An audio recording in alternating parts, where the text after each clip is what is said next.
and 1.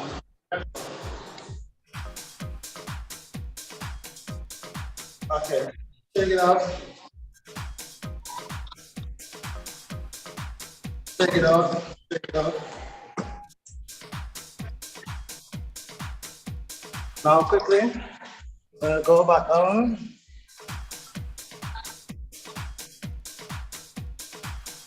Now we're gonna do some planks, okay? So we're gonna go like this, straight. Then we're gonna hold for 10 seconds. All right, so after 2, 1, 2, let's go. And start. 10, 9, 8, 7, 6, 5, 4, 3, 2, and 1.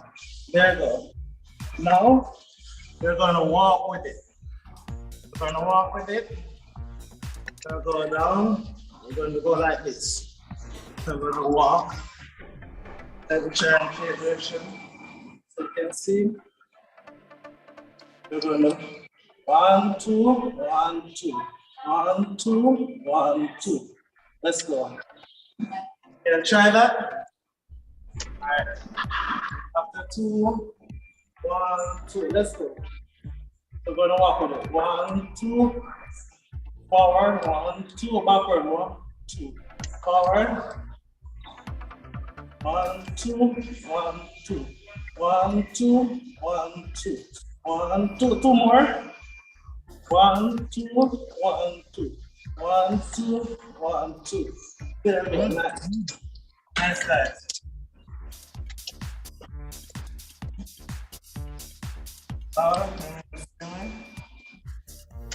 For some of us, can remain like this. Then we're just going to do this. Okay? So let's do 10 of that. After 2, 1, 2, let's go. 10, 9, 8, 7, 6, 5, 4. Duke, you go hard tonight. One man, go and do your thing. Yeah, man, I hope Sister Wilshire feel the burn. 10, 9, and 8, and 7, and 6, and 5, and 4, and 3, and 2, and 1. There you go, that's it. Let's try to do one more set before 8 o'clock. Okay, how does that sound? One more set before 8 o'clock. Let's go up again. And feel like do some skipping. Let's go again. Some skipping. 10, 10, 9, 8, 7, 6, 5, 4, 3, 2, and 1. Now arms out wide. Then we're going to jump with it. Let's go. You can turn.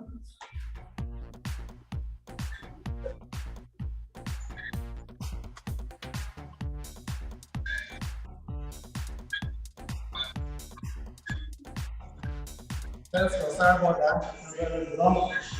10, 9, 8, 7, 6, 5, 4, 3, 2, and 1. There we go. Let's go. Walk it out. Now, we're going to go back down. Go back down and we're going to go into our press ups. First, remember, we're going to hold it like this. And 10, and 9, and 8, 7, and 6, and 5, and 4, and 3, and 2, and 1. Go down. Wait for 5 seconds. 5, and 4, and 3, and 2, and 1. Okay, just about here. Hold. Let's go. 10, and 9, and 8, and 7, and 6, and 5, and 4, and 3, and 2, and 1. All right, ease, drop. Rest for 5 seconds. 5, 4, 3, and 2, and 1. Now we're going to do 5 push-ups. Remember, if you can't do this one, you can always go on your knees, come forward, and press. Okay? So let's go. After 2, 1, 2. Let's do 5. Let's go. 5, 4, and 3, and 2. Come on. You can do it. And 1. Let's do one more. Okay. That's it. That's good. And now, go back into our squat. And then squat position. Let's go.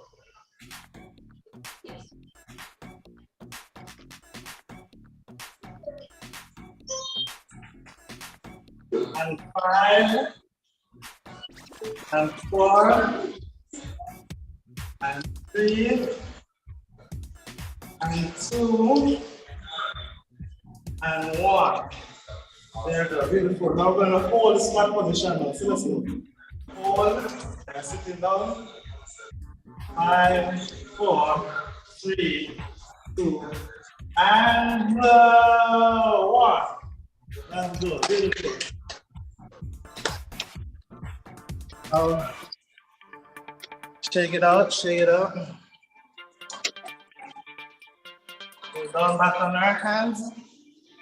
And we're gonna do the plank. So let's go. Hold for 5 seconds.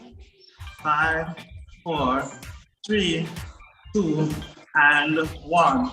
Now we're going to walk with it. We're going to walk with it. So let's 1, 2, 1, 2. Try that. 1, 2, 1, 2. 5 more. 5, 4, 3, 2, and 1. There we go. Beautiful, beautiful. That's nice. I'm gonna just finish off with some abs. So gently bend your time backwards, feet on the ground. Then we're gonna twist at the waist. We're right here. So let's go. After 2, 1, 2,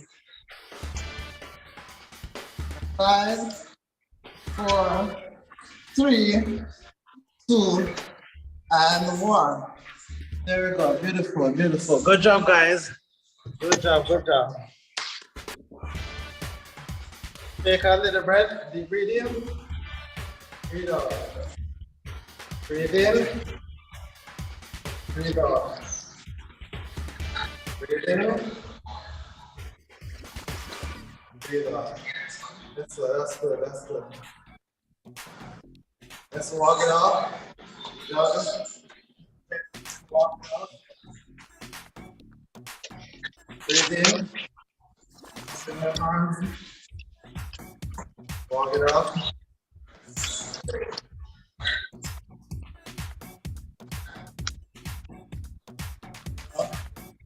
Turn a bit. Turn a bit. Pull it down one. Turn the other direction.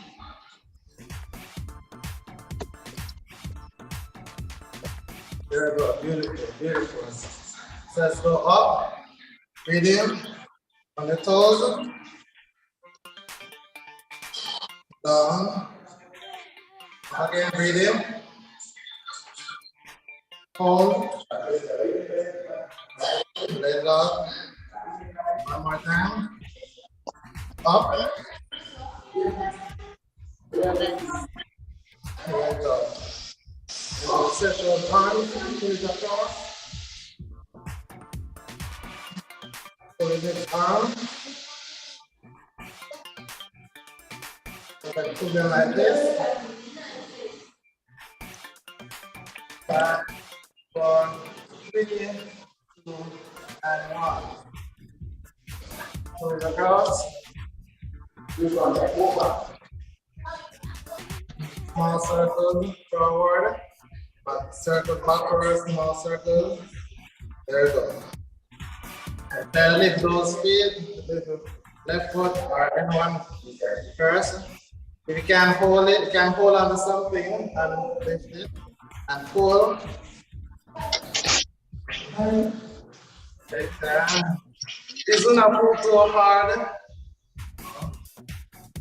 You don't want to pull anything.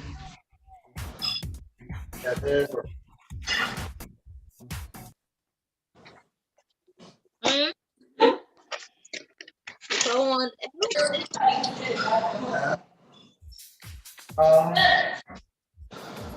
It'll go like this. Use one foot, pull it, gently pull it to you.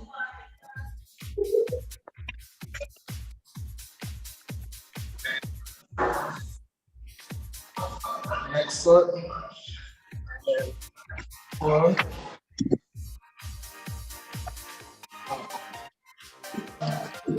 And extend the foot.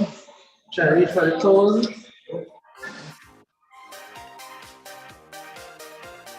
I'm not so flexible.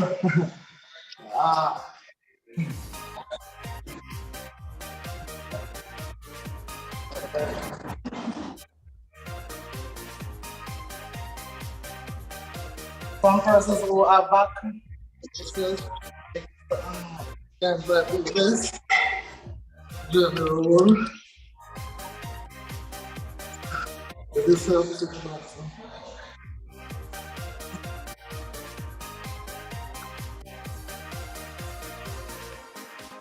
Yeah. There you go.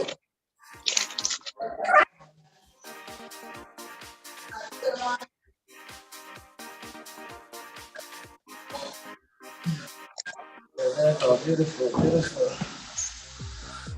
Well done, guys. Well done. Clap it up.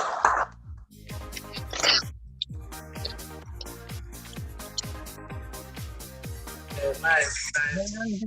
I'll now hand over to Sister Bedassi, Sister M. Bedassi.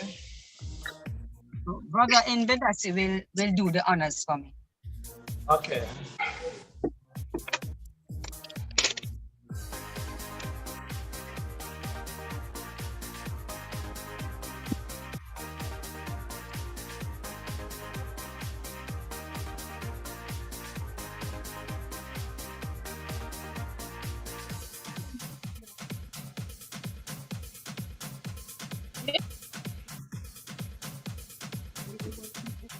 Okay, so get some water and prepare for the Nathaniel? next session, the empowerment session.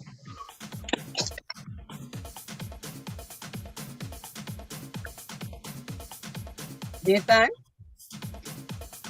Yeah, good night.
Hey, good night, everyone.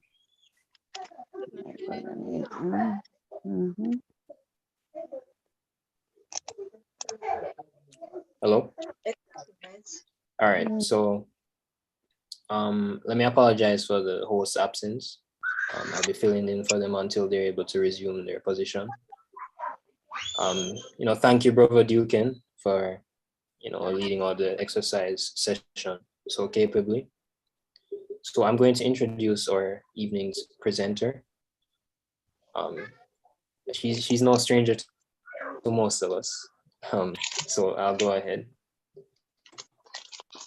So Melonie was born and raised in the Seaforth Church of God Seventh Day, where she took her water baptism at 12 years old. She migrated to Canada during her high school years. She has done several trainings in conflict mediation skills and conflict resolution. Her research focus is on homelessness and domestic violence. She is married with 3 children and holds a bachelor's and master's degree in social work from York University in Toronto, Canada. Melonie currently works as an academic advisor with York University. So as she comes, the tradition, let's give her a big, warm, resilience welcome. Welcome. Hallelujah. Nice to have you. Thank you. I'm happy to be here as a presenter tonight. I'm not usually here in this kind of fashion, and for some reason I feel a little bit nervous, but hopefully everything goes well. I trust that the information will be informative and that we can all learn a little bit of something tonight. Brother Nathan, can you please confirm for me that you're seeing just the presentation slides? Right. I'm seeing the slides on conflict No resolution. notes. Okay, thank you very much. So tonight's topic is on conflict resolution and how do we manage our conflicts. So I'll get right into it. Okay, so what is conflict? Is conflict good or bad? Like, you can unmute if you want and tell me what you think. Do you think conflict is good or do you think conflict is bad? Both? Yeah, both. Okay, fair enough. In essence, conflict in and of itself is not necessarily good or bad. So kind of both. It just merely represents disagreement between 2 or more parties. It can be individuals, it can be teams. What really makes conflict good or bad is not the disagreement, but how it is handled. Because from conflicts, we can grow, we can gain knowledge, and we can get understanding, and we might possibly change our perspective and have a better, more positive attitude towards conflict. So on this slide here is just some pictures of conflicting situations. So we see the female talking to the male, he's covering his ears, he doesn't want to hear what she's saying. So it's just some images to show you what things look like in a bad conflicting situation. So what is conflict? And I got this definition from Wikipedia, something any one of us could pull up. Conflict is a struggle and a clash of interest, opinion, or even principles. Conflict will always be found in society, as the basis of conflict may vary to be personal, race, class, political. So just about anything can cause a conflict once there's just a clash in how people see things. Conflict is more than a disagreement. It's like a more serious disagreement, right? It's just another level of a disagreement. So you can disagree on something like a theme for a concert or a fundraising event. It doesn't become a conflict unless you start ripping down the other person's banner.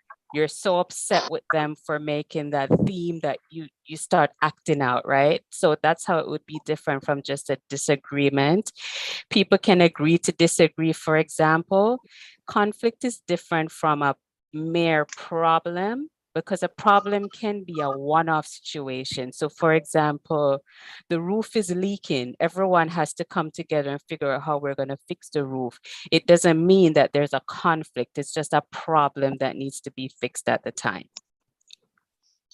So now that we understand what conflict is, then what is conflict resolution? Because that's the main point of the presentation. Conflict resolution is the process of attempting to resolve the dispute or the conflict. For conflict resolution, we're trying to find the win-win outcome for the parties involved versus the win-lose dynamic found in most conflicts. I'll explain later on what the win-win conflict resolution is. And essentially, successful conflict resolution occurs by listening and providing opportunities to meet the needs of all parties so that people come out feeling satisfied. And so here I have a picture of what it would look like when people are going through successful conflict resolution. They're shaking hands, they're smiling, they're working together. So communication skills, as we go on into that now, when we think of conflict resolution, we have to think about how we communicate. And with that, we also have to think about what are some things that can prevent effective communication when we're thinking of conflict resolution. So that's a question that you can answer, you can unmute. What do you think are some things that could prevent effective communication and conflict resolution?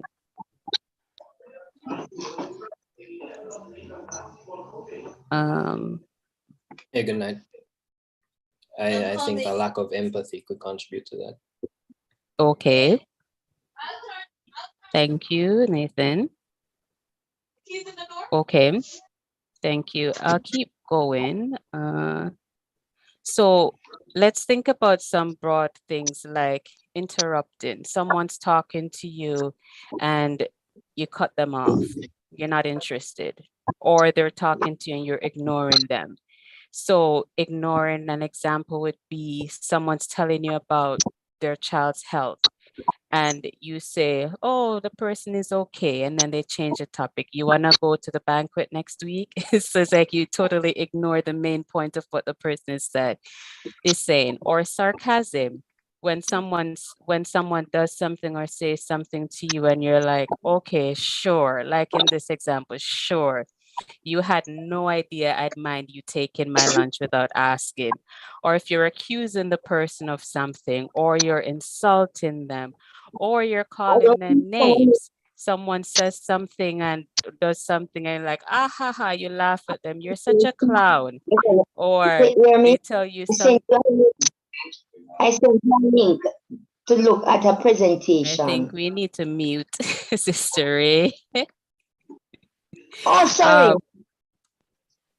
So name calling, the person is telling you something good at school and you're like, oh, you're such a teacher's pet, you know, or threatening them. The next time you do that, you'll be sorry instead of trying to figure out what's going on, or making the problem seem bigger than it is, making like globalizing it, or you're judging them, or they tell you something and you're like, you know, that's wrong what you did. What you should do is so and so and so.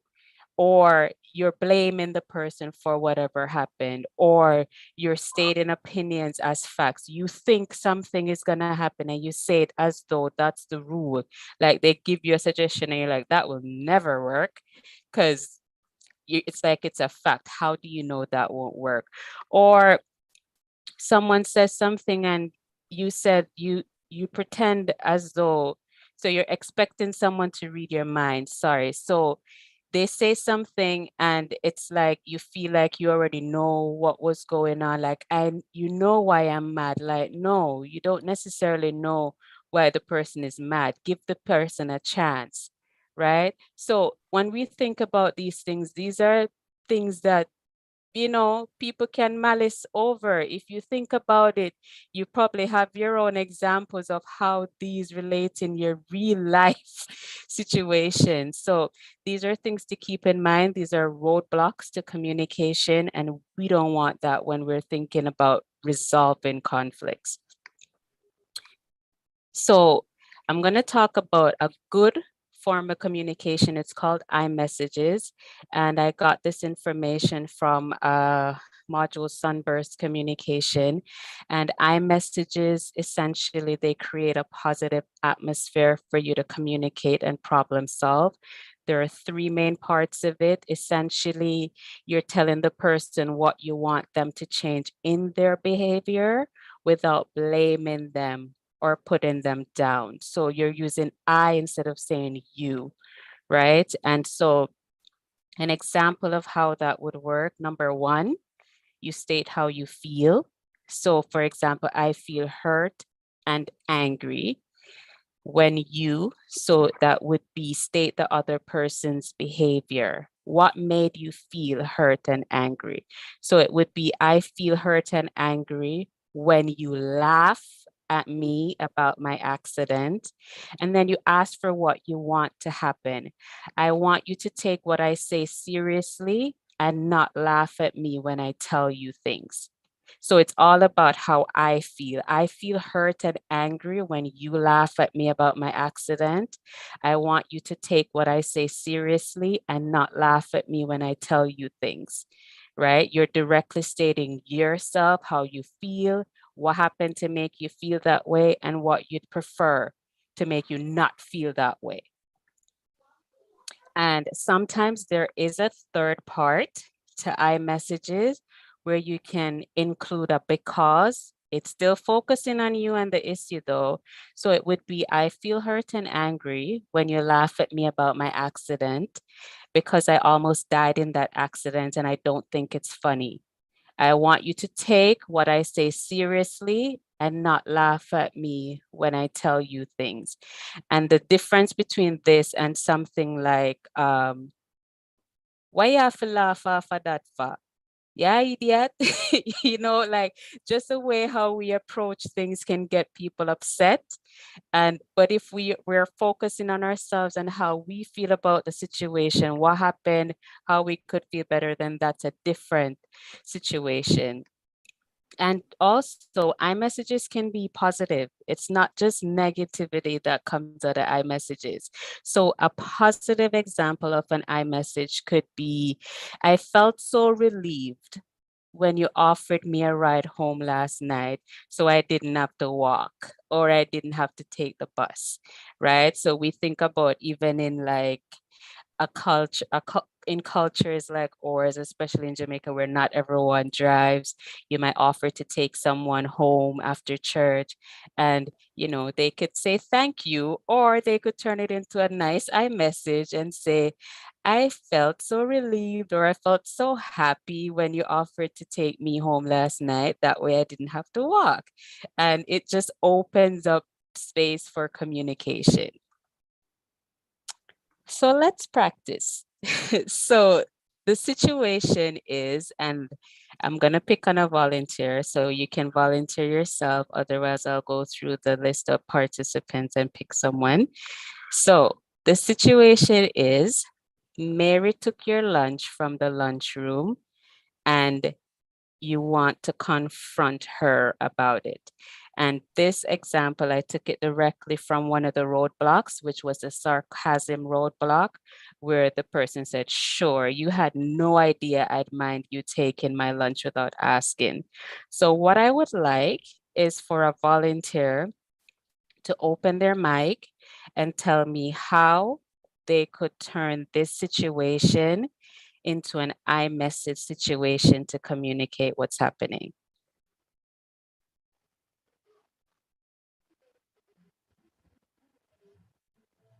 And I'm gonna pick a random person if I don't get a volunteer.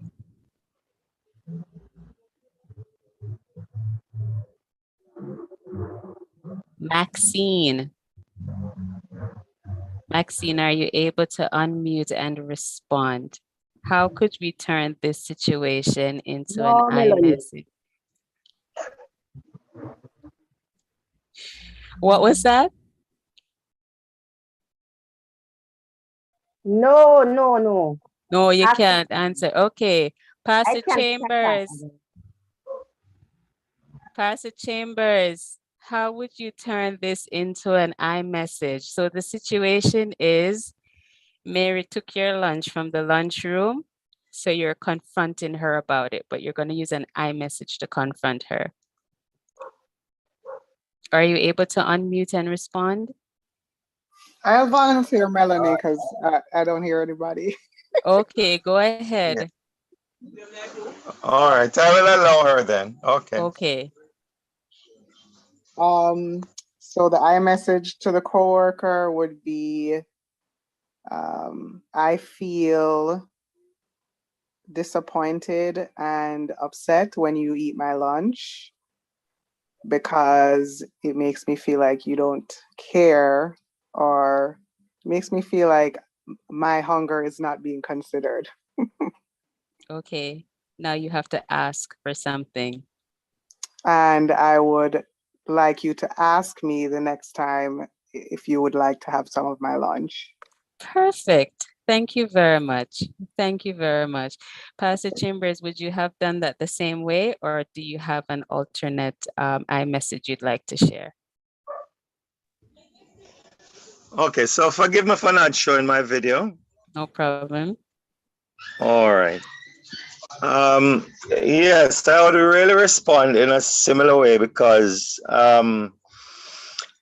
are dealing with conflict resolution, and even though I I really would want her to know that she really the right thing to do is to ask, but I would bear in mind that maybe she was hungry.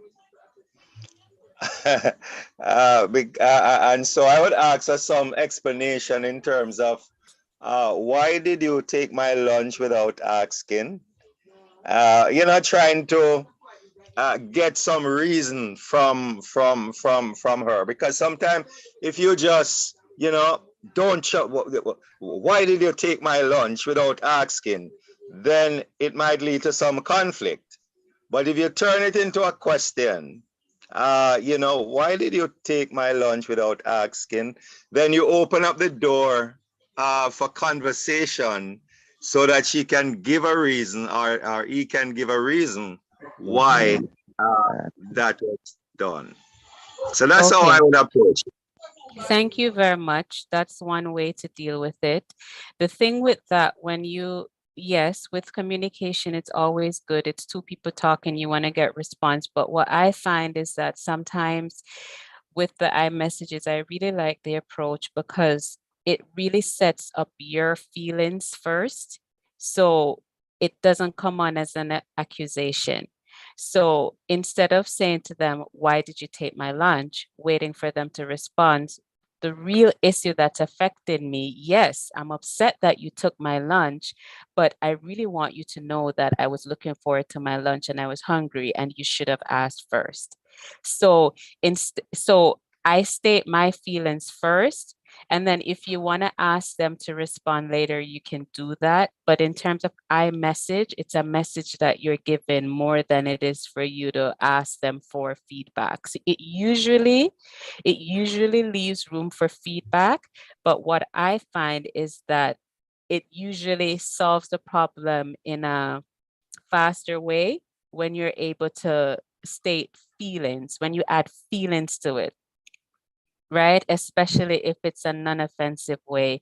And what I'd also like to highlight is that sometimes we have to differentiate between feelings and thoughts, right? So you can feel upset, you can feel disappointed, but you can't feel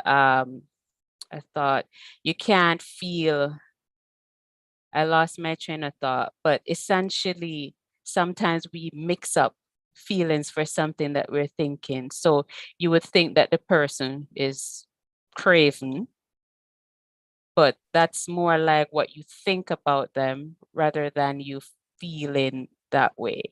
You can't feel somebody's craving. You can only think somebody's craving, right? But feelings have more to do with something that angry, disappointed, happy, sad, those kinds of things. So it's not that your approach is wrong. It's just the approach that we're focusing on now in terms of expressing yourself.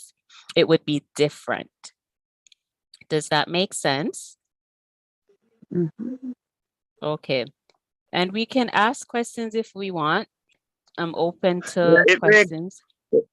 yes, it makes a lot of sense what you're saying because in that you are looking at conflict resolution. I Mhm. am I am looking at avoiding the conflict, but I think you said in your opening remarks that we really can't avoid conflict, huh? And I think you said it's conflict is neither really good or bad. Mhm. It is how we handle it. It is Yeah. how we resolve it. That is what is important.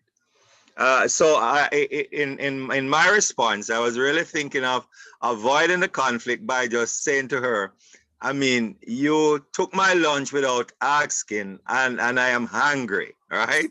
I am upset about it because I really needed my lunch because I am hungry. Mhm. Um, to me, that would open the door to conflict based on how the person might respond. But I understand what you are saying. Okay, thank I you. understand what It's you the are saying. concept of the I message, right? Right. So we can't avoid conflict. In this specific example, the conflict is already there.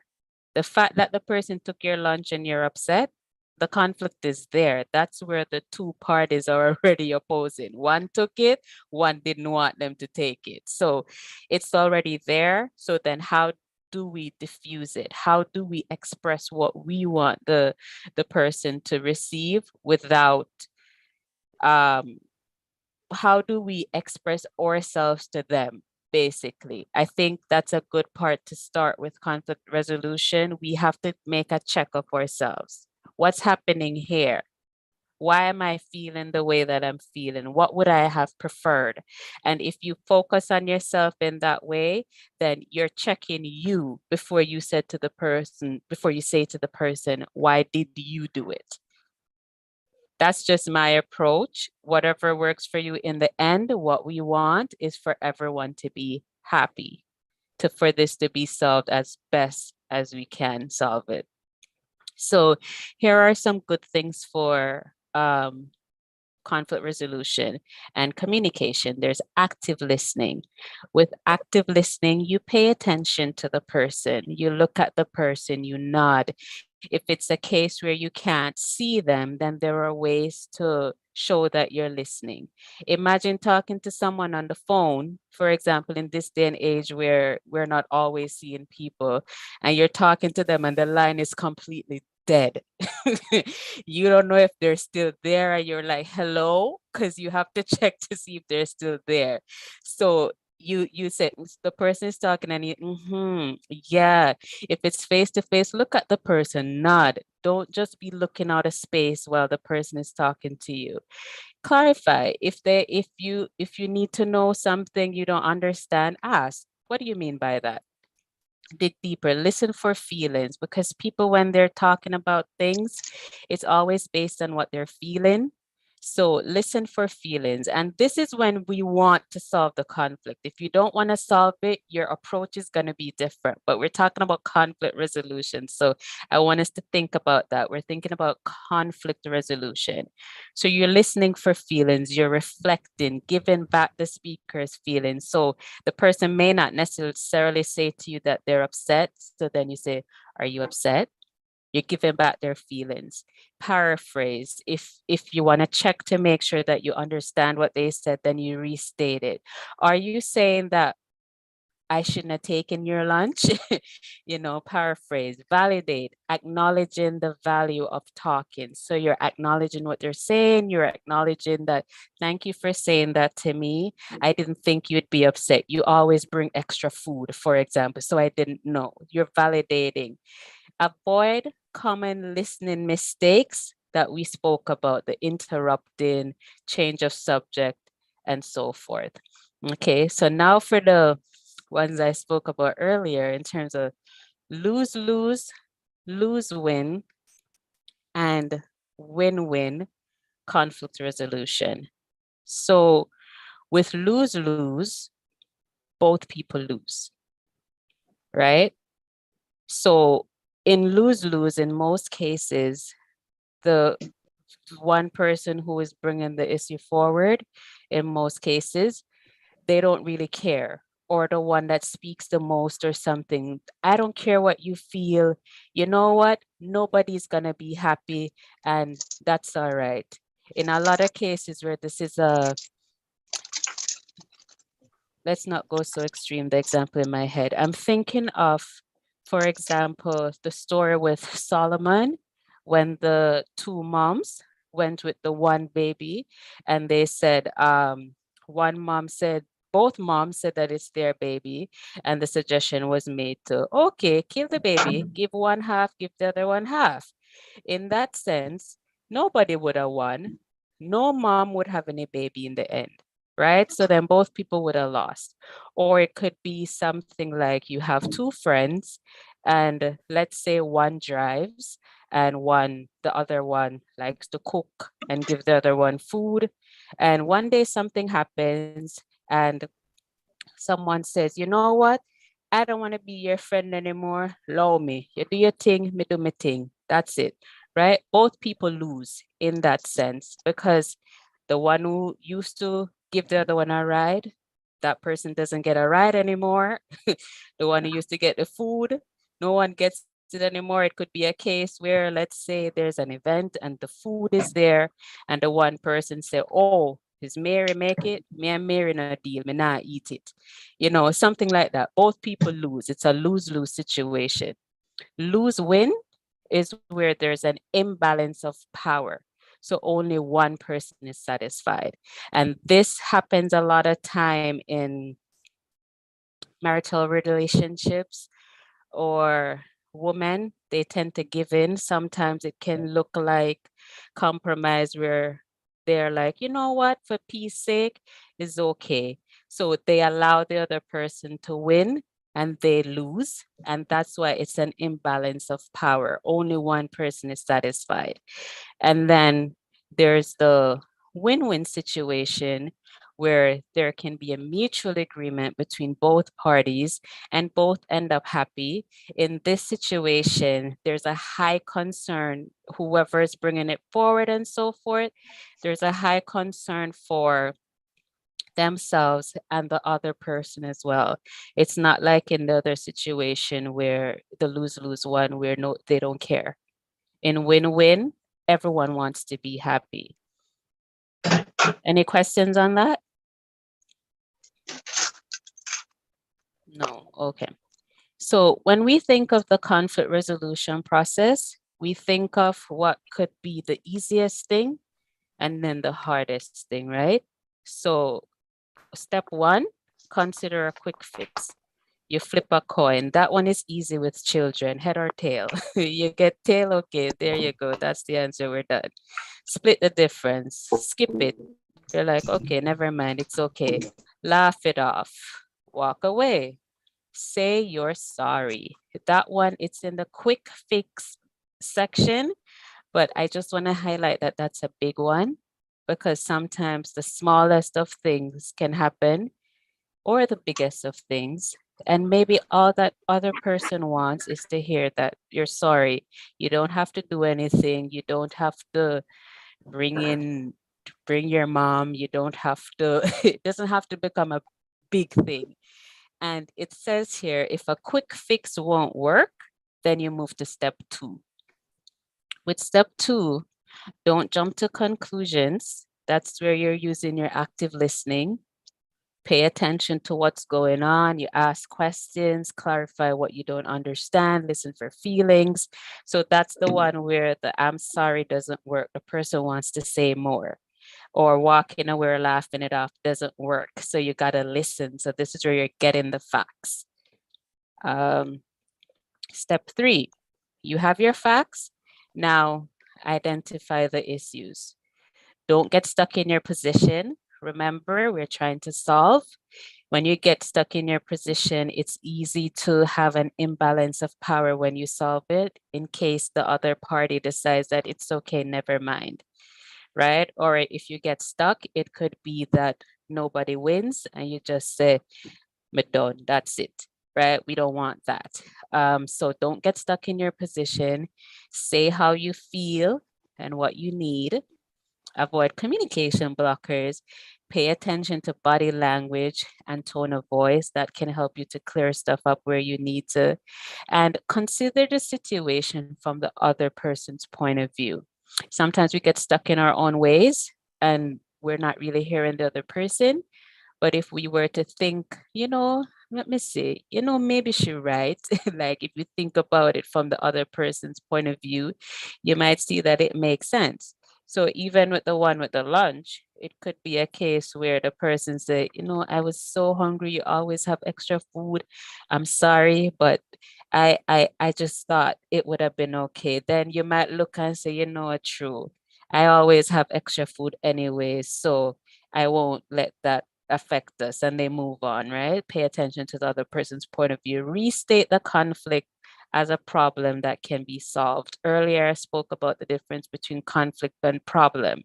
Problem is where you have something that needs to be dealt with now, whereas a conflict, that's where the issues and the feelings and everything comes in. So if you look at it as a problem that needs to be solved, then it might be easier to just focus on something to solve it for right now. If that doesn't work, you move to step 4, where you brainstorm for a solution. You look to see how both people can win and come out happy, or be willing to compromise. You give a little, I give a little, and let's see how we can be happy. Step 5, pick a solution from what you just brainstormed. Try the solution. And if it doesn't work, you start over. You start over until everyone's happy. That's the best way. And sometimes it doesn't work. Sometimes there are situations where both people have to lose. Sometimes the imbalance of power, you can't avoid it, especially with parents and children, for example. So it's not always going to be win-win, but when we can make it win-win, that would be ideal to make everyone happy. Any questions so far? No. Mrs. So, Ricketts, no. yes. Ricketts, I think all of this depends on individuals, Yes. Yes, because for some people, you can take it as how you talk it. But for some people, one might able to talk it that way, but it depends on how the other person might deal with it. True. So for example, I might say to you, the sky is blue. I said, no, man, it's white. And he said, no, a blue. And you might just say, then you know, see a white. So it all depends on how the person take it. So after a while, you might look up and you might say, the sky blue for you, And you can, and if you have that guts to come back to say, you were right, the sky is blue, then that can be right there. So to me, it all depends on individuals. Yes. You're right.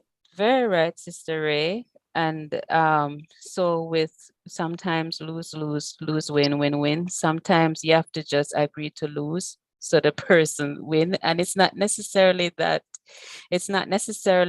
case where and sometimes both people right, because it can depends on which side of the sky they're looking from. Their side might look white if there's a cloud over it, while your side might look blue. They have this thing where they say a 6 and a 9. So a 6, someone can look at it and say it's a 9 if they're looking at it upside down, and then the other person says it's a 6. So there are some times when we have to identify when something is a problem, when it's a disagreement, and when it's a conflict. If it's a simple disagreement on something like that example, you can walk away from that. That's not something you have to stop to say, how do we resolve this now? You don't have to resolve everything. Some things are a matter of just walking away. And that's conflict resolution too. And that is why it depends on the individual. It depends on the individual, and it depends on the issue, and it depends on, but in the end, We want to make people happy. You don't have to convince the person that the sky is blue. It's a case where you know that it's blue for you, and the person, you agree to disagree, but does that mean that you malice the person, right? Does that mean that you say that person they don't think straight, they're not smart enough, I don't want to be their friend? Like, would that become something that could cause a bigger issue like that? Can we get rid of that small thing so that it doesn't become big? And if it means walk away from it, leave it. There are cases where someone just has to be that person to walk away, right? Mhm. So yes, it's situational. Thank you for that perspective. What does the Bible say about conflicts? And and I'm using the Bible part because we're a Christian group, so it's always good, if possible, to bring the Bible into it. So conflict resolution, it promotes unity in the church. The church body, like the literal body, if one part of the body hurt, the whole body should feel it, because then everything is connected. And the devil thrives on discord. That's his thing. And if we allow discord to be among the brethren, that can break the church. If we think about the example with Abraham and Lot, when they were getting all the God called Abraham, and he took his nephew, Lot, with him. And yes, it was his nephew. And they're both rich and so forth, so forth. And then after a while, problem is coming up, and Abraham said, you know what? The two of us, we're family. I don't want any problem. Tell you what, no problem with me and you, no problem with our men, our cattle, everything that we have, we'll just split it. And you go this side, I go this side, and that's it. So that's conflict resolution. In that case, it was win-win, because they were able to maintain the family relationship. Lot got a little bit of something. Abraham, he lost a little bit, but I think it was a fair compromise in order to make it win-win for everyone. That's my view on that. In Matthew 18, verse 15 to 7, the Bible tells us, if your brother sins against you, I think I have the verse here. I can read it for those who may not be familiar. So if your brother sins against you, go and tell him his fault between you and him alone. If he listens to you, you have gained your brother. So basically, if you go and you're able to resolve your conflict, then perfect. The Bible also tells us that we forgive 70 times 7. So God doesn't want us harboring these things. These are things that break churches. These are things that break people, right? We're thinking of how to get people into the kingdom. I want to get to the kingdom, not just by myself. I want all of us to get to the kingdom. That's God's will for us. So how can we work together to make sure that we're all working towards the same mission of us getting to the kingdom? It's not my way, it's not your way, it's God's way. How can we do this together to make sure that this works? Let there be no schism in the body. That's also from the Bible. Ephesians 4, verse 31. I think I have it somewhere here, where it says, let all bitterness and wrath and anger and clamor and slander be put away from us, along with all malice. We all know that if conflicts aren't resolved, the quickest thing for people to do is malice. And that's something that, it's one of the 7 sins. Let's not go there. We don't want to let's not go there. So where we can solve our issues and live good in unity, that's the ideal. So in conclusion, conflict has to do with style, preference, personality clashes, more so than it has to do with sin per se. It's just people and how people operate. In such cases, we do well to check our own motives and remember to do nothing out of selfish ambition or vain conceit. Rather, in humility, value others above yourselves, not looking to your own interest, but each of you to the interest of the other. And that's scriptural, just reworded, but for all of us, even I know there are non-Christians on the group in the meeting right now, but when we think about these things, let's always remember, check our own motives with stuff, and let's try not to be selfish when we're dealing with situations, but let's see how best we can be humble. It's a small but a big word. How can we be humble when we're dealing with things so we value people? Once people can see that they're valued in your life, then it can help them to respond in a positive way to us, no matter what the situation is. So that's kind of my little presentation for tonight. I'm open to questions if anyone has any quick questions. Present night. Yes, I wanted to add as well that also timing is very important where conflict resolution is concerned.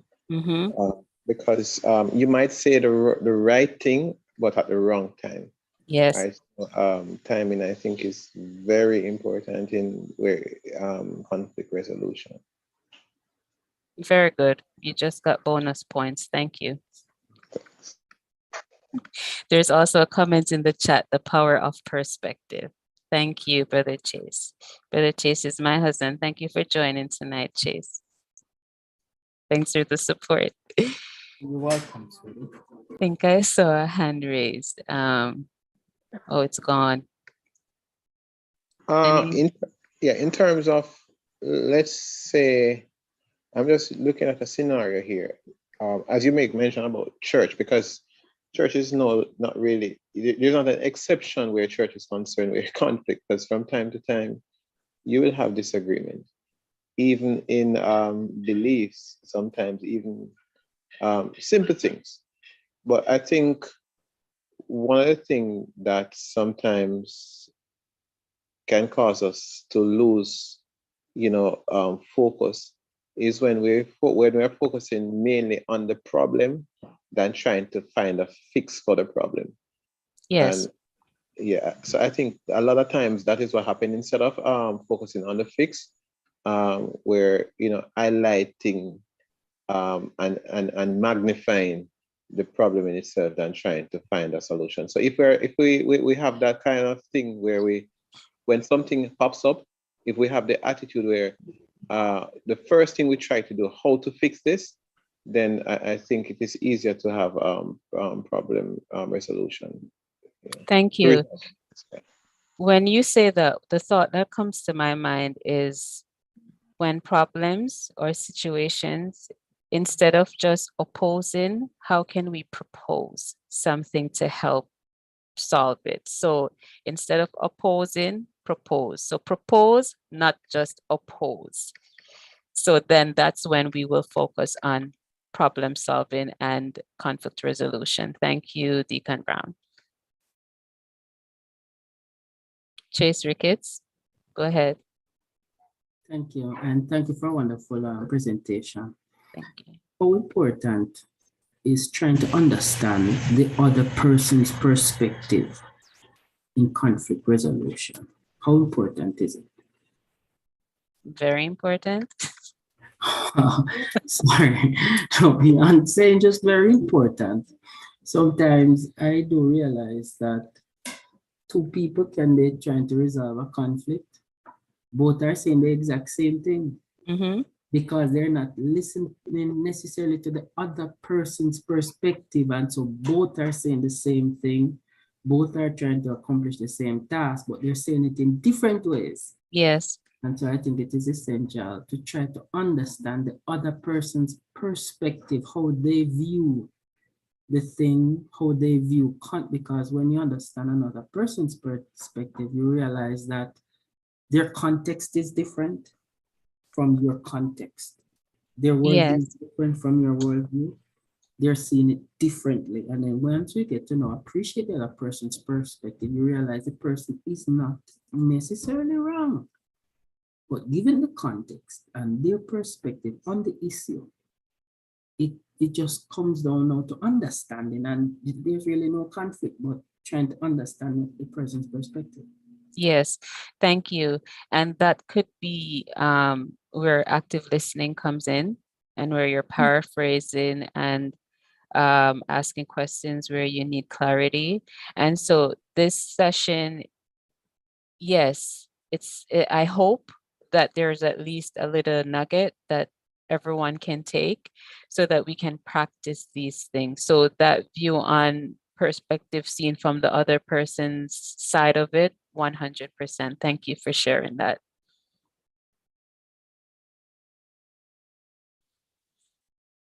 I see it. Chase, your hand is still up. Is that a content? Hand is gone. So I'm going to take KW and then Church of God Seventh Day. Hi, it's Carisha. Hi, Carisha. Thanks for joining. Thank you.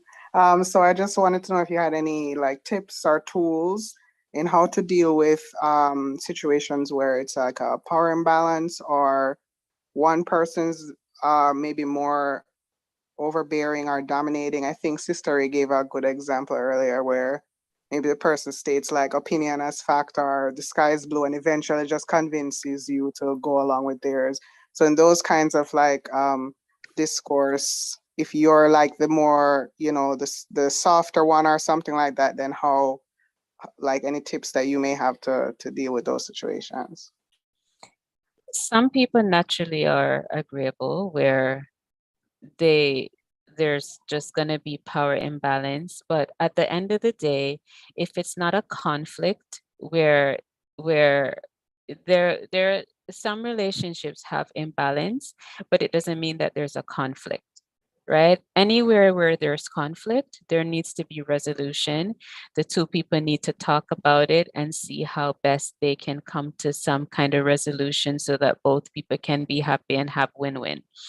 And this session is really just introductory. So if the issue is bigger and the two people can't come to some kind of conclusion, they can't come to something where they both feel happy.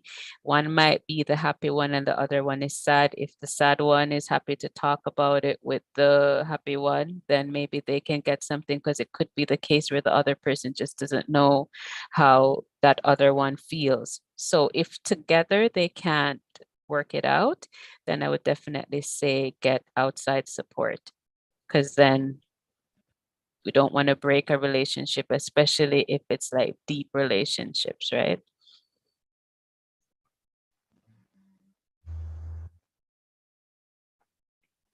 Thank you. You're welcome. Does that answer the question? Yes. Thank you. There was another hand from Church of God. Church of God, whoever is using that one, you can unmute and go ahead with your question. Yes. So it's not really a question, but also a comment. I think one thing that could be applied is using the Q-tip method. That is to quit taking it personal. But sometimes what happens is that we don't understand. But what we need to do sometimes is to get to understand the individuals, because some persons have very strong personality, and they might come across very strong in making their points, but don't really mean to be offensive. But sometimes because we really don't understand the person's personality or get to know the person that much, then we take it so personal, and then a conflict is developed when really and truly there was no need for a conflict to be developing in that instance. So I think we probably could sometimes, apply the Q-tip method, and that is to quit taking it personal. Thank you. Sometimes it's personal. You have to take it personal. But yes, how can we avoid taking it personal? Good one. And I think just to build on that as well, sometimes we have to think about timing. I'm not sure if it was you or someone else that said it earlier, timing. Because if one person if their personality is a little bit more loud and out there, and if something is happening in the heat of the moment, you probably don't want to be resolving conflict with that person at that particular time. So even if you walk away from the situation at that time, it doesn't mean you can't go back to it later, because the conflict is still there. So it's not about we have to resolve the conflict now. It's a matter of instead we have to resolve the conflict. So it doesn't Yeah. have to be now, but it has to be done at some point. Yeah, and just my final point on is that one thing as Christians, one thing that we miss a lot of times is that sometimes before approaching individual, sometimes we take the time out to pray before we approach the individual. Things would have been so much different. But a lot of times, because we are, up, with emotions and so on, we didn't take time out to pray. Yes. Then and we approach a person the wrong approach, and then instead of things being better, it really get worse. Yes. And sometimes you might need a mediator, or just someone there as a witness, or some kind of mutual party, even if they don't take part in the conflict resolution process. Their presence alone can help to move the process along. A question. Hello? Yes, Pastor Okay. Chambers' hand is up. Can you hold the question for a little, Sister Ray? Let us come back to you. Sure. Thank you, Pastor Chambers. Thank you for acknowledging me. I really want to say it's an excellent presentation that you have presented tonight. Thank you. And I have learned so much.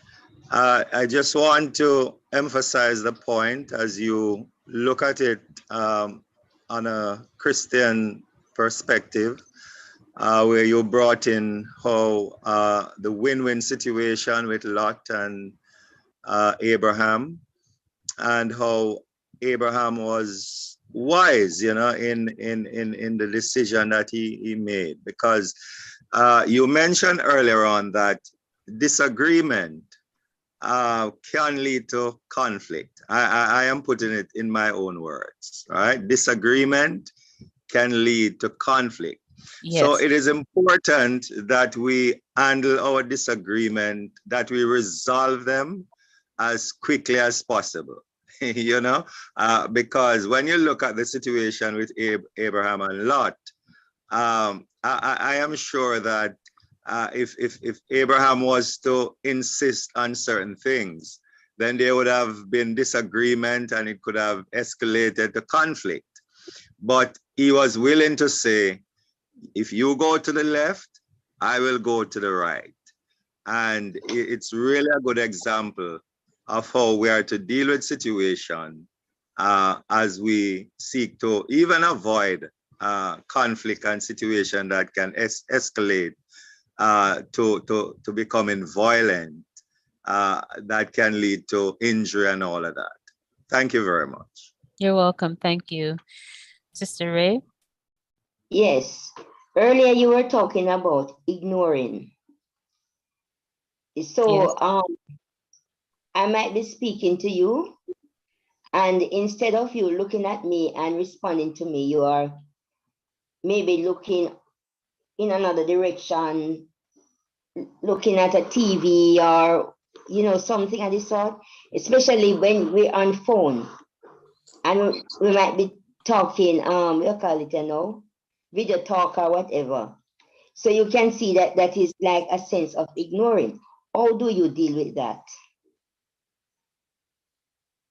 If you think the person is You have some people, you're talking to them on the phone and they are talking to other people at the same time. And you wonder who the person really talking to. Is it me or the person? Okay. So earlier on, I was thinking how we can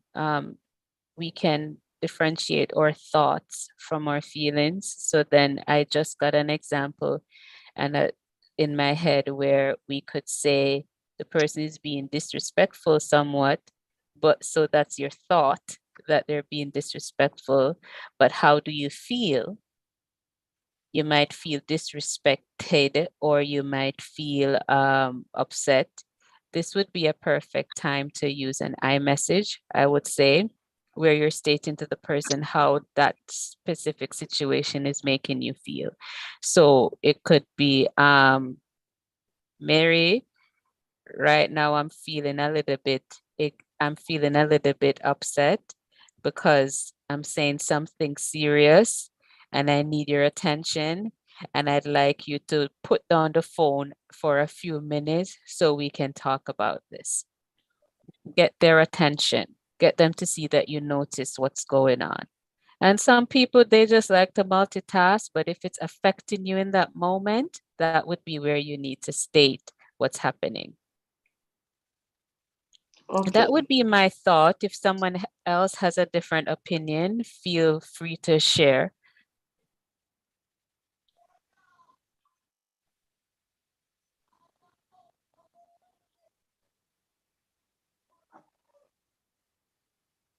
There's a comment in the chat. We should also be quick to forgive. Yes, I agree that we should be quick to forgive, but I think I would add to that and say, be quick to forgive, but don't be quick to be silenced. So even though you forgive and you don't hold a grudge, if it's something that could potentially happen again, or even if whether or not you think it might happen again, it might be a case where you just really want to say what's going on. So even though you forgive the person, it's just like if your child does something to you, of course you forgive them, but it doesn't mean you don't address it, right? And then there are some things that you don't need to address. You can just leave some things alone. So depending on the situation, but yes, we should definitely have forgiving hearts. How about the where, the when, the how we really resolve conflict? How, where, when? Yes. Is there an appropriate place or time and approach? That's a good question. And I suspect that you have something in mind. So I'm going to allow you to share what you have in mind. Go ahead, Deacon Brown. That's Deacon Brown, right? Yes. Go ahead. I was just thinking sometimes based on individual, you have some persons who might not like to be addressed publicly, and they would become defensive if you address them publicly, and you wouldn't get much from that in trying to resolve an issue, because persons might, instead of accepting, they might deny out of being embarrassed. Yes. Or so on.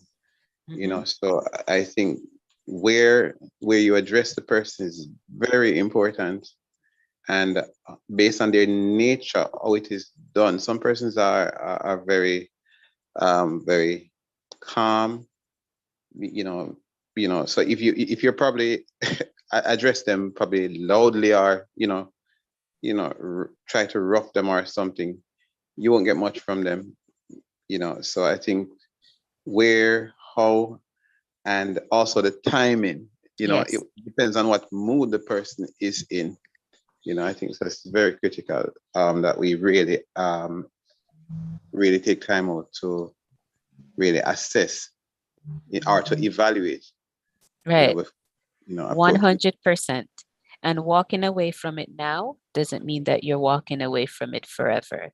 So I remember when I was getting married, one of the mothers in the church, she said to me, don't eat your rice hot, it will burn your mouth. And I still remember that like 12 years later. So basically, you have to eat, but it doesn't mean you have to eat the rice when it's hot so that it burns your mouth, right? So if it's a case where it's not the right time, it's not the right place, then deal with it when it's the right time and place. So walking away from something temporarily doesn't have to become a permanent walk away. Thank you for that perspective. We have a hand, Gayan Collins. Good night again, everyone. Sorry, Good I'm not night. able to show my camera. I'm still driving home. No problem. I think most persons have an issue with step 3 because sometimes persons always want to think that they are right. And there is a challenge putting themselves in the other person's shoes and seeing it from their perspective. So there are sometimes barriers more than you are expecting, right? And the other part that we might have issues with, some of the answers given or the approach to the problems are not genuine. Persons just do it as a push off because they don't want to be bothered with this anymore. But deep down, it is not gone because other things may come up and then it is popped out again. So you know it was not dealt with, right? So it's a situation where we're supposed to all look into ourselves and be honest to ourselves. We have to at least be honest with ourselves before we can even try to solve any problems. You might show persons that it is okay with you, but you are the one suffering. How do we deal with persons who give the impression that the situation is resolved, but it is not?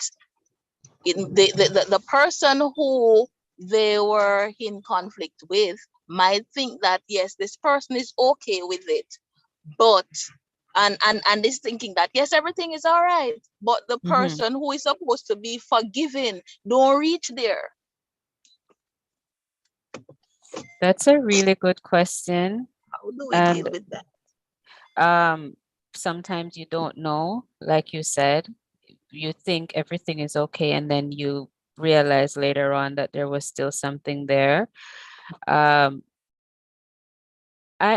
one kind of bigger than me still, but overall, I would say we have to be honest, and it's not your fault if you went to the person honest, with all honesty, humility, and you really tried. You might have to give it a second try, and that's where when you go to the 5 steps, and if it doesn't happen, start over until it gets resolved. Sometimes for the person, depending on how they feel about the situation itself, feelings don't just go away like that. Sometimes people need time. They need time to deal with whatever it is. So there can be check-in points that can be a part of the resolution. I find that the bigger the issue, the more you might have that where the person is still hurt even after the event. So it's just like if you get cut and your cut is healing, but the wound is still there very much. And so it doesn't just go away right away. So you try, but if you know within yourself that you did everything you could, if you can get a third party, a witness, a mediator, it's a formal term, but it can be a little bit more informal in terms of a friend. If it's a work situation, get a supervisor or someone. If it's church, you can get like one of the leaders. Or if you don't feel comfortable with that, like, a mom, a friend, like I said. So this can be just about anything. We see even the big thing now with what's going on in the world where people agree on stuff and then someone is going behind and breaking that agreement. And so it happens small scale, it happens big scale. I'm not sure if there's any way to avoid it. It just seems like something that you might just have to work on a new conflict resolution strategy. That would be my thought for how to deal with that. If anyone else has any different opinion, please go and share so that we can all be enlightened. But how was that answer? Does it make sense? Yes, it does make sense. But as a person, it is more important for you to have peace of mind. So that is what persons need to work on. Sometimes you have to look at the situation a longer time than you really that you more than you know you'd usually expect to. But pray about it. Sure. Yep. Because some things you cannot do without God, right? If you are in the wrong or there's something that you should have done that you did not do, it will come up to you. Hopefully. Because your main focus should be on peace and complete resolution, right? So if you're the one who was offended, what you need to do is to check yourself from time to time. If you reflect on the situation and there's still this pain in your heart, it is not gone. So you have to deal with it. Maybe the person who you're supposed to forgive is not going through that. You are the one going through that. So it's also your responsibility to work beyond it, although you are the one that didn't do anything wrong. It will release the burden. Thank you.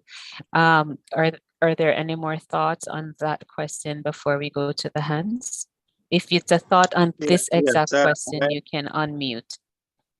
Yes, I just want to just add a little wisdom in terms of answering Sister Collins. I think there's a reason why the Word of God says, "Let not the sun go down on your wrath." When you think of conflict resolution, the aim is to resolve it as quickly or as soon as possible, right? So it doesn't matter who. I guess most domestic violence that we have nowadays happen among family, husband and wife, siblings, brothers and sisters, so on. So when you really think of conflict resolution, you don't want it to escalate to the point where people are hurt. And so based on as our presenter says, it could be a situation at work, it could be a situation at church, so you can get persons involved and so on and so forth. But I think the aim is that it should be resolved as quickly as possible. Thank you very much. You're welcome. Thank you. Keisha Carr, you have a thought or a question? Good night, everyone. I should say the presentation is excellent and it's a very interesting topic. Thank you. When it comes to conflict resolution, it is like talking about sports, religion, and the whole works.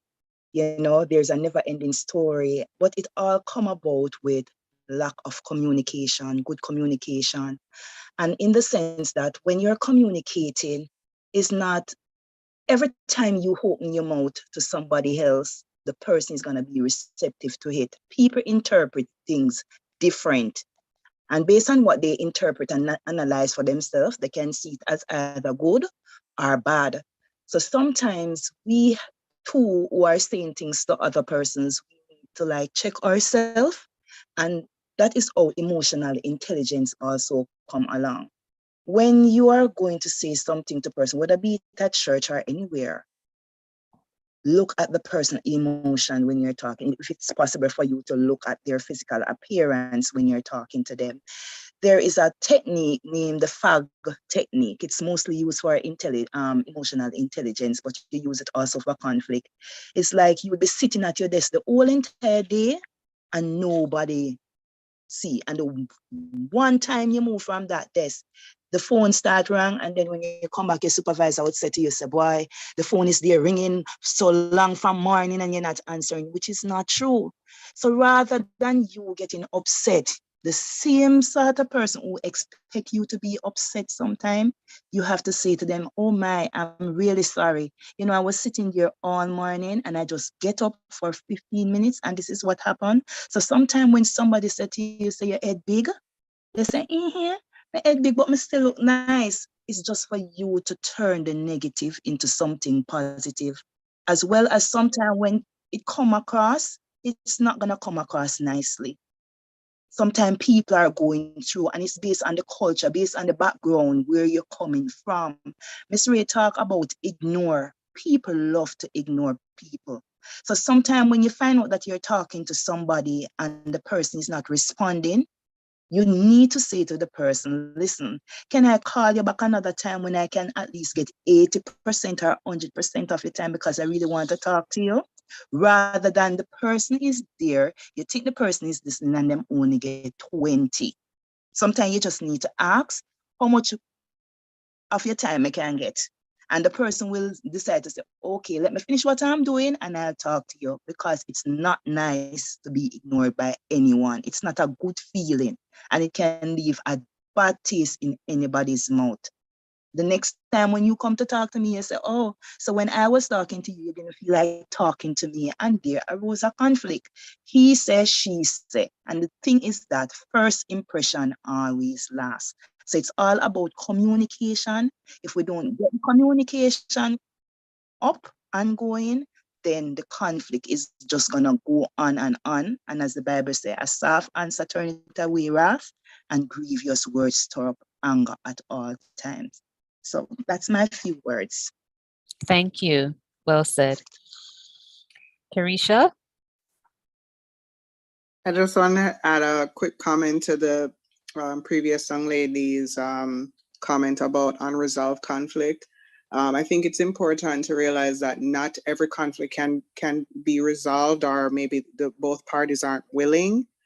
So if it's a situation where it's still sitting there unresolved, or you find out that it was never fully resolved, if these tips that Melonie discussed don't work, or or having a mediator and things like that don't work, after a while it comes to a point where you might have to accept that this person isn't willing to meet me halfway, because it takes two people to resolve a conflict. And although that might feel unsatisfactory, or it just does, it's unfulfilling, it's something that is a reality that we have to kind of just Thank you. Question. May I? Yes. With regards to what Carisha said just now, would that be a lose-lose situation, please? That's a really good question. It might be, depending on what's going on. It might be. And that's why when I explained the three lose, lose, lose, win, win, win, I said that sometimes it's not going to be win-win. Sometimes it might be lose-lose, because that's the situation that's at hand. So if there's a situation where, in the exact example that was used, one person thought everything was good, and for the other person, they were still hung up on it. So it could have been a case where win-win moved to win-lose, moved to lose-lose. So that person that initially thought they won something by resolving, they still had the friendship. If the other party isn't willing to solve it, then it might just be lose-lose. And lose-lose doesn't mean necessarily that you've lost the person. It could just be changes in the relationship, or it could be a particular situation where you've lost in that situation. So sometimes you can lose something, a particular situation, but it doesn't necessarily mean that you've lost a person. And then there are times when you've just lost a person. It's just high and by, and that's it. If you get high and by, and those are bigger issues. So hopefully we never get to that. We Ma'am, will with some stuff, but hopefully with the tips tonight and stuff, we can see how best we can avoid those situations. thanks. I like the last, the best we can avoid those situations. I understand what Kerisha is saying. However, is that the ideal that we should strive for, both as Christians or non-Christians? Why can't we all win? Conflicts will always be there. A lot of have been spoken about earlier on concerning even the current situation around the world, you know, the war and so forth, because of a conflict that is unresolved and the tension remains over a period of time. According to history, that just won't go away, particularly for an individual.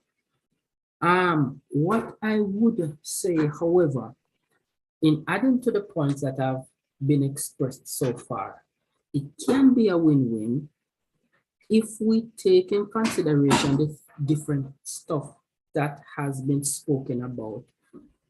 You spoke about timing. Deacon Brown spoke about timing as well. What we need to also identify is that when it comes down to conflict, not everything is going to be solved overnight. Not everything is going to be solved overnight.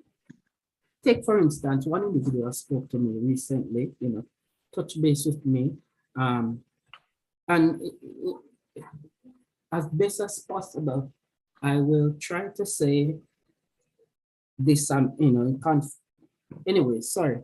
Let's say somebody touch base with me and say, Brother Chase, you know, I asked the person, how is your mom doing? And telling me about her mom.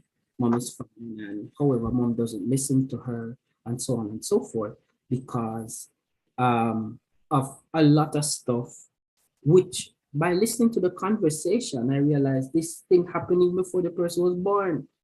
And sometimes we live with unresolved conflicts that, how can a conflict happen before I was born and it still affects me and my relationship, my parent? So conflicts will always be there. However, what I was able to share is that not every conflict gets resolved overnight. Sometimes conflicts do take time. Some conflicts, it does take time for the dust to settle. Sometimes we have to wait until, or God allows us to wait until we're mature enough to deal with certain conflicts, or the other party is mature enough to deal with certain conflicts. When we look at Esau and Jacob, as a child growing up, hearing about the Esau and Jacob story, I had a big problem with God. I had a huge problem with God. Like, Jacob stole Esau's birthright. I thought Esau had all right to ruin his life. You understand what I'm saying? But in the fullness of time, God melted Esau's heart. And when he saw his brother, the best thing he could do, or the worst he could do, is hug his brother and give him a big kiss. He was so happy to see his brother. Oh, what am I saying? Not every conflict gets resolved over time. And sometimes we have to give it time. Deacon Brown again spoke about time. You have to give the conflict time, and we all would be liars if we said that there haven't been some conflicts in our individual lives that has been drawn out and it has taken longer than we hoped for it to fix, and we pray and we fast and we hope. But then at some point in time, I had to become mature enough to deal with the conflict, and the second party had to be mature enough to deal with the conflict. So if a conflict still exists that has been happening over time, we continue to pray about it and continue to put it before the foot of God, and we ask God to prepare us, teach us. What can I learn out of this conflict? How can it make me better? How can I develop skills to deal with it? Give me grace to wait on the person until they get to a certain point of maturity to deal with it. And then over time, people grow, and over time we change, and over time our perspectives change. Over time we become more understanding. And then in the fullness of time, Though we would desire that it doesn't take so long, get it solved as soon as possible in the fullness of time. When it's worked out, forgiveness is evident, restoration is evident, love is evident, peace evident. And so sometimes when there's a conflict, we have to sometimes pull back and don't get in our own way and don't get in the other person's way and just give it time to heal. I remember looking at a book before and the topic was some wound they heal when left in the open. You can't put a band-aid on everything. And we have to just wait and give it time and just in the fullness of time allow to bring both of us together where we can deal with the conflict and address it. Where both of us now become winners. Until then, it will always seem that it is a lose-lose situation. But in the fullness of time, we can come together and make it a winning situation. Sister Millie. Yes, ma'am. You know, listening to this conflict thing and conflict resolution and so on, you know, and we know there are some things that would really solve. But you know, sometimes when you look into even family, you know, yeah, some people are really bad mind, you know. And no matter how you go through with to get the resolution, you know, if only God can really change them. And sometimes when you think so, then change, they're not changing now because bad mind is still there. So sometimes when we might look on the simple little part like how I probably would say, oh, the sky is blue. I remember when Brother Ray was alive and something, we don't argue, you know. And anybody who knows would know that we never argue. We not argue because if I said to him, you know, let me go back to the sky. You know that the sky is blue? And he said, no, man, a green. I say, a blue. He said, a green. He said, all right, since you say a green, we could work with it now. But next day, him come back and he look at it and he said, sis, you know, see, I did right. I say, but me did tell you, man. And we done right there, so we laugh it off. I remember I had planting and the hurricane was coming and he said, we need to bow it. And me say, no, make it stay. He said, but if the breeze start to blow, me say, me we go out there, go do it. He said, I don't want you out there when the breeze are blow. Me say, well, make it stay.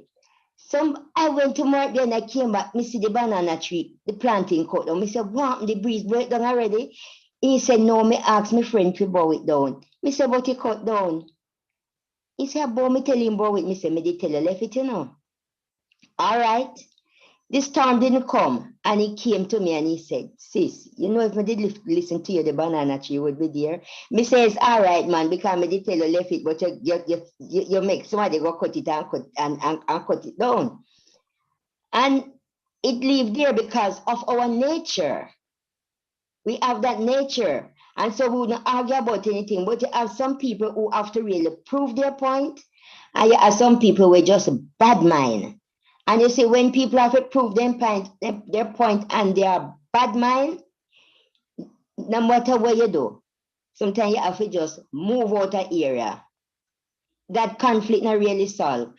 But as we said, if we can really look into it, like, oh, you talk about it and so on, people can really have a soft heart and, you know, sort things out and so it can resolve and so on. But some of them, you have to just move away. Me no know if me wrong or me right, you know, but that's how me see it. Me know you want to go to your bed, but that's how me see it. Thank you for sharing your point, Sister Ray. Thank you all for your participation. Gayan, you're going to be the last person on this topic, and then I'm going to hand back over to Brother Nathan for closing remarks. So thank you all for sticking around to the very end, and thank you all for your questions and your thoughts, and let us all continue to grow together. Gayan, you can go ahead. Okay, I think over time mankind has learned the art of destroying themselves, right? the thought that we have in our minds, and it is something that the devil has used over time to cause problems between people, and we need to identify these things. As we all agree, sometimes some conflicts will take time, and sometimes we have to mature spiritually, emotionally, and everything to get past it, right? So, and we can't do it alone. We have to lean on God to do that. It is just another work of the devil because he does not like peace, right? So we have to put God in front for all resolution. All right? That's my point. Thank you very much. Before I hand to Brother Nathan, just the last comment in the chat says prayer changes things by practicing assertive communication, by not being aggressive or putting the other person on the defensive. As the presenter states, use the I feel statements, I messages they're called. So let's use I messages. And thank you all again for your participation and for your ears. Brother Nathan, back to you. Thank you. Thank you very much, Sister Ricketts. On behalf of the Resilience family, I want to extend a very hearty thank you for your presentation tonight. It was well articulated, and towards the end, it nurtured a very good discussion. So I definitely learned something new about the I way of handling conflict resolution. I feel, when you, and I want. So I'm definitely going to employ that method going forward, where I find the opportunity.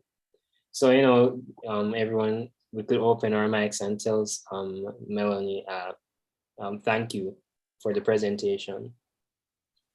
Thank you for the presentation, Sister Thank you very much, Ricketts. Sister Ricketts, for Thank you very much for the presentation. Well done. Excellent. well done. Thank you. All right. Again, thank you again to Brother Duken. Thanks to everyone who joined the session. I'm going to ask Deacon Ray. Brown. Well done. Deacon Brown. Yes, Deacon Brown to do the closing prayer for us.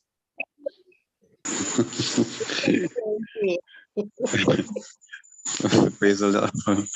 Bless the name of the Lord. All right. So we're not going to have a conflict here over that, right?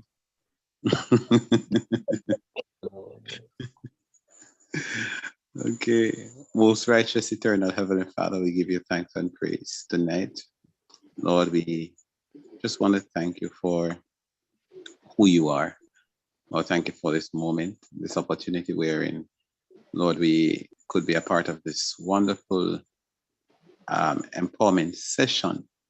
A session, Lord, that many of us, we would have to pay so much, Lord, to get someone to have this kind of information, Lord. But it came to us, Lord, because of your favor.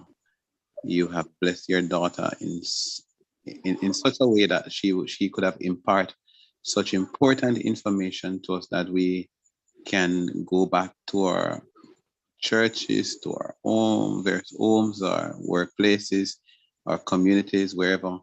And Lord, and we can apply, Lord, what we have learned tonight, Lord, to how to resolve conflict. And so, Lord, I pray that tonight, Lord, that these words will not, Lord, return unto you void, but Lord, it will set out to accomplish that which it is to accomplish. Pray that you will just continue to bless, Lord, Sister Ricketts and family. Pray, Father God, that you continue to provide for them. Lord, as she pour out into us, Lord, that you will pour into her and her family. I pray, Lord, that you bless, Lord, each and every one of us tonight on this platform. Lord, I pray that you would really help us, Lord, that if there are anyone among us, Father God, who might be having, Lord, difficulties resolving conflict, Lord, that based on the information that we have received tonight, Lord, that it would help us, Lord, in becoming really effective, Lord, in resolving our conflicts. Also, I pray tonight, Lord, that you will continue to bless us, be with us, Lord. Lord, we thank you, Lord, for even the session that was conducted by Brother Duken. I pray that you will continue to bless him as well. I pray that you help him to grow from strength to strength. Bless all the participants, all those who have, Lord, participated some way or the other. Lord, the questions that were asked, the comments that were made, I pray, Father God, that you help us, Lord, you open up our understanding, that as we seek to build your kingdom, Lord, that others will come to you through us sharing even these information and resolving conflict, Lord, even persons who we come in contact with. Lord, thank you for this opportunity. Thank you, Lord, for blessing us. Thank you, Lord, for those who have stayed on, Lord, and those who was on, those who were on, who had to leave. I pray that you bless them as well. Lord, we give you all the honor, all the glory, all the praise as we tell you thanks for your son's name, I pray. Amen. Amen. Amen. All right, everyone. Have a wonderful rest of your night, and stay resilient throughout the week. All right, God bless you all. Good night. Bless Sister you. Pauline Take turns care. on at All the the best. end. Thank you. Good night. Good night.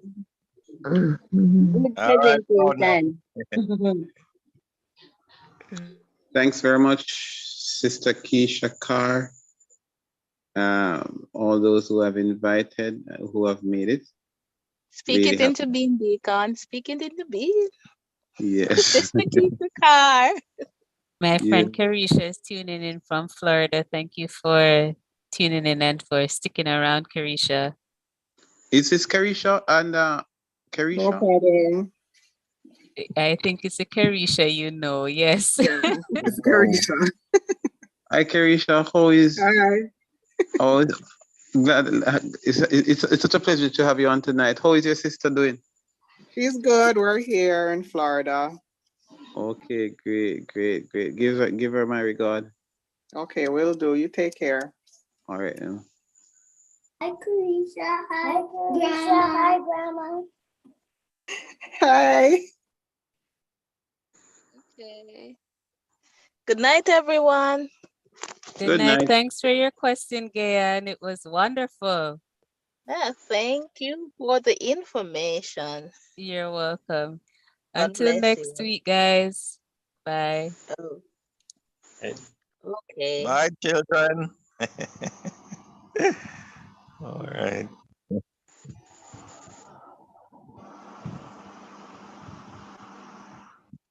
All right. Have a good night, everyone. Have a good night, Pastor, Auntie Pauline, Uncle Chase. Same to you. All the best.